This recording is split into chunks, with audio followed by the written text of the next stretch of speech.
Hello everybody, thank you so much for listening. This is day 46, Exodus 33 verse 1. The Lord spoke to Moses. Go, leave here, you and the people you brought up from the land of Egypt, to the land I promised to Abraham, Isaac, and Jacob, saying, I will give it to your offspring. I will send an angel ahead of you and will drive out the Canaanites, Amorites, Hittites, Perizzites, Hivites, and Jebusites. Go up to a land flowing with milk and honey. But I will not go with you because you are a stiff-necked people.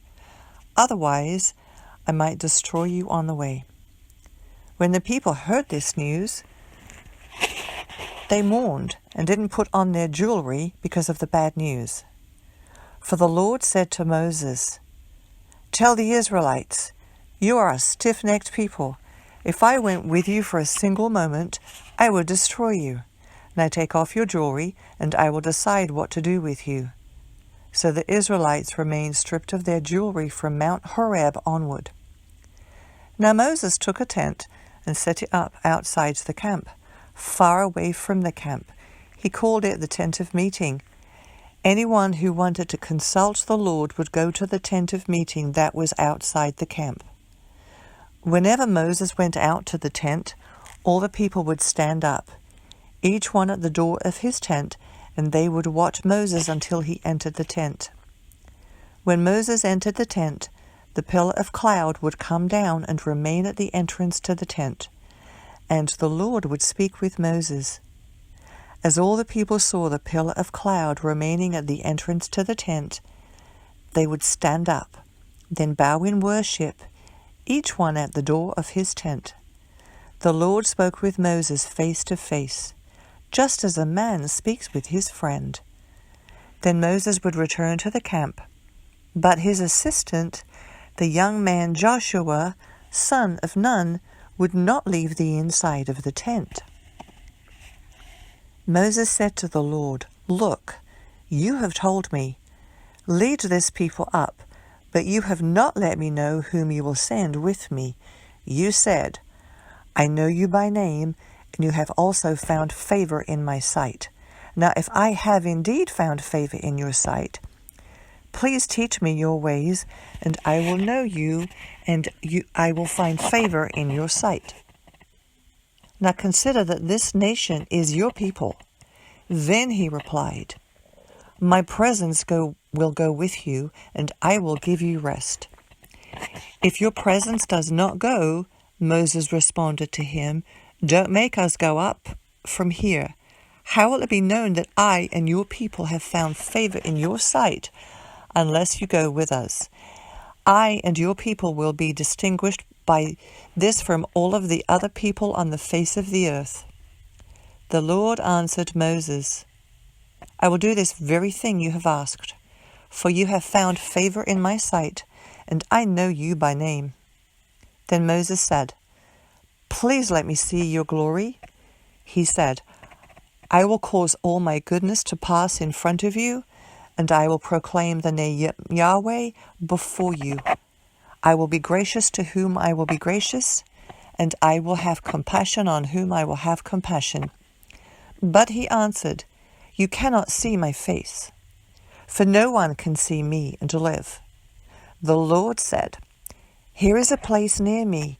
You are to stand on the rock, and when my glory passes by, I will put you in the crevice of the rock and cover you with my hand until I have passed by. Then I will take my hand away, and you will see my back, but my face will not be seen. Chapter 34. The Lord said to Moses, Cut 2 stone tablets like the first ones, and I will write on them the words that were given on the first tablets, which you broke. Be prepared by morning. Come up Mount Sinai in the morning and stand before me on the mountain top. No one may go up with you. In fact, no one must be seen anywhere on the mountain. Even the flocks and herds are not to graze in front of that mountain. Moses cut 2 stone tablets like the first ones. He got up early in the morning, and taking the 2 stone tablets in his hand, he climbed Mount Sinai. just as the Lord had commanded him. The Lord came down in a cloud, stood with him there, and proclaimed his name, Yahweh. Then the Lord passed in front of him and proclaimed, Yahweh.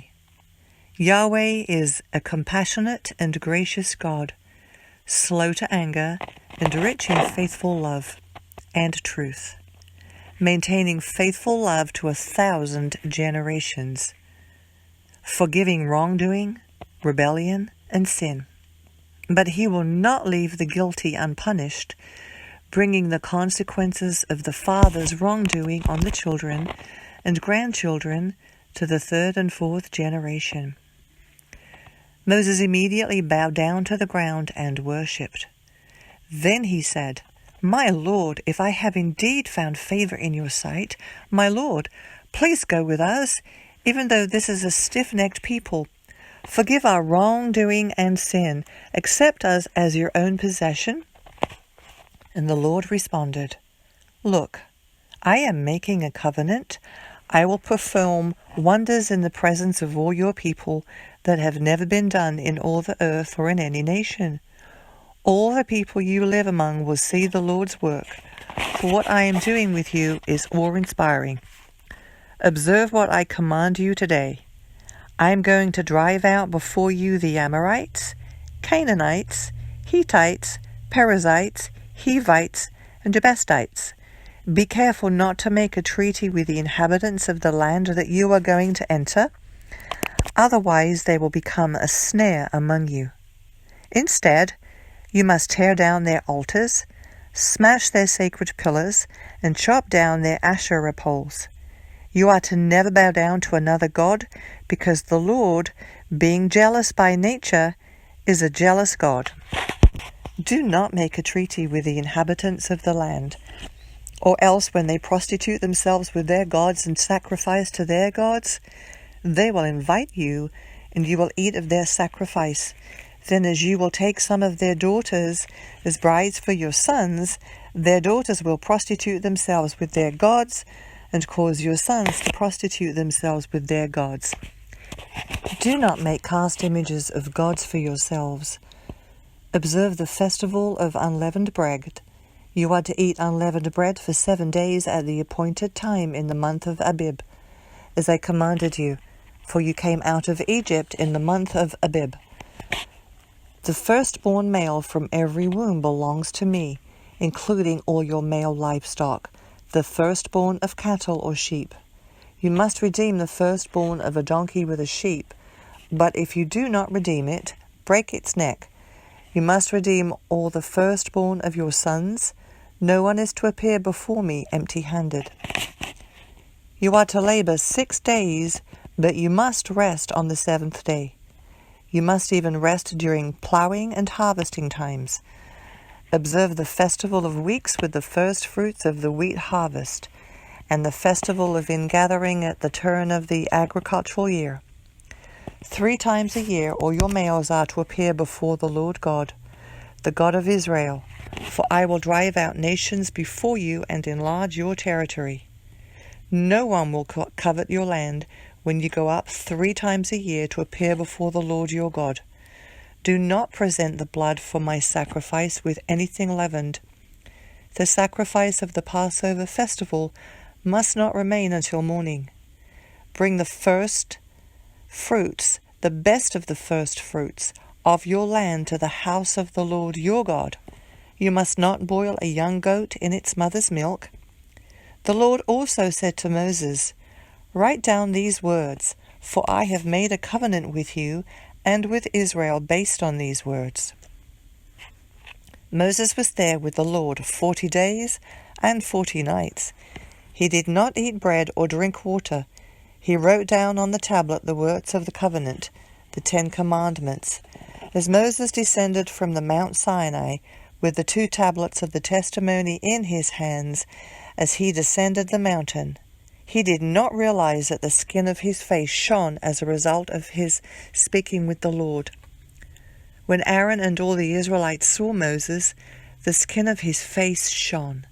They were afraid to come near him, but Moses called out to them, So Aaron and all the leaders of the community returned to him, and Moses spoke to them. Afterwards all the Israelites came near, and he commanded them everything the Lord had told him on Mount Sinai. When Moses had finished speaking with them, he put a veil over his face.